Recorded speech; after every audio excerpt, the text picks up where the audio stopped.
If you've lived long enough, you certainly have had experiences in your life that have caused you pain and caused you suffering. God knows I have.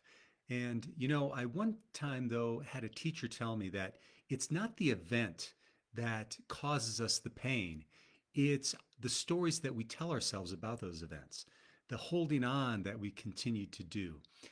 In fact, I think the Buddhists say it this way. They say, pain in life is inevitable, but suffering is optional. Hi, everyone. Chris Natzke here with Black Belt Leadership Speaking and Coaching with your Mind of a Champion tip of the week. Pain is inevitable, suffering is optional. Again, each and every one of us have had times in our lives, challenging times that have put us in bad ways, that have caused us pain.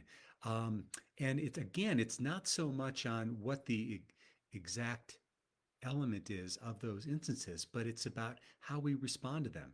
I know my own personal life, the two most painful things that I've ever been through and have never want to go through again is when I was 17 and I lost my 11-year-old brother Danny to a drowning accident. And then also back about 20 years ago when I went through divorce after a 26-year relationship. And during those times of challenge and pain, it's easy for us to get angry, to get resentful, to blame others, to blame ourselves, to blame God. But what I found is during these situations, as well as others, is as I began to lean into those and I began to surrender to them and I began to take accountability for my role in those situations and then begin to practice forgiveness and surrender, that's when things started to transform. And that's when I started to learn the beautiful lessons that came from those experiences. And I think nothing illustrates this better than a story that I've loved for several years. It's about two monks. And these two particular monks, they live high above the city in a big mount, in a mountain, and a big compound. And this is a wonderful community. They're devoted to service and compassion and serving others and doing great work in the world. But they have one very unique characteristic. All of the monks are men, and one of their sacred vows is to have no contact with women of any kind and of any sort. Can't talk to them, can't touch them, can't speak to them, can't look at them. That's one of the things of their sacred vows. So it's the springtime, and two of the monks are chosen to make the annual trip down into the city to get supplies. And it's the water is melting, the snow's melting off the top of the mountain, and it's a beautiful springtime, and they're making their way down, and they come upon a river. Now the river, because the snow's been melting, is much higher than usual, and the water is going at a pretty fast clip. And what do they see at the edge of the water as soon as they get to it? Of course, it's a young, beautiful woman. Now she's standing at the edge of the river and she's too afraid to go across on her own.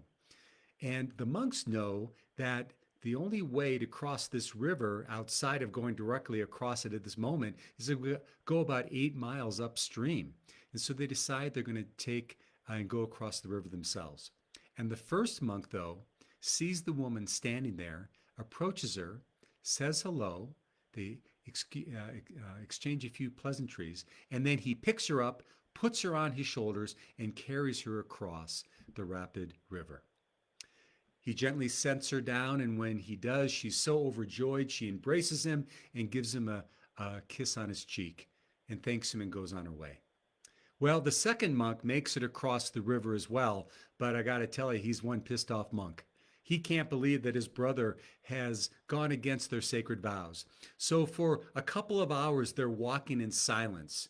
The first brother taking a look at all of the beauty in nature, and the second is steaming, until finally he can't hold it in anymore. And he says, "Brother, I can't believe that you touched that woman. You not only touched her, you picked her up and you carried her across the river. Don't you know that you have gone against every one of our sacred vows?"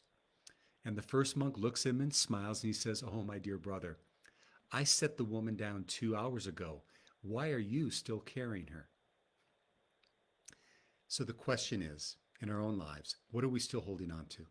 What burdens are we carrying that are continuing to fester inside of us, that resentment that's holding us back? And where do we have an opportunity today to let go of those so that we can live the life we were designed to live and show up in the most powerful way we can. What is that for you? My challenge for you today, this week, and I'm going to be doing it myself, is what are the things we can now let go of? We can let that woman down at the edge, at the bank of the river, and carry on with the rest of our lives so we can be the champions we were meant to be. So thanks so much for watching. This has been Chris NATZKE with Black Belt Leadership Speaking and Coaching, and we'll see you next time on the Mind of a Champion Tip of the Week.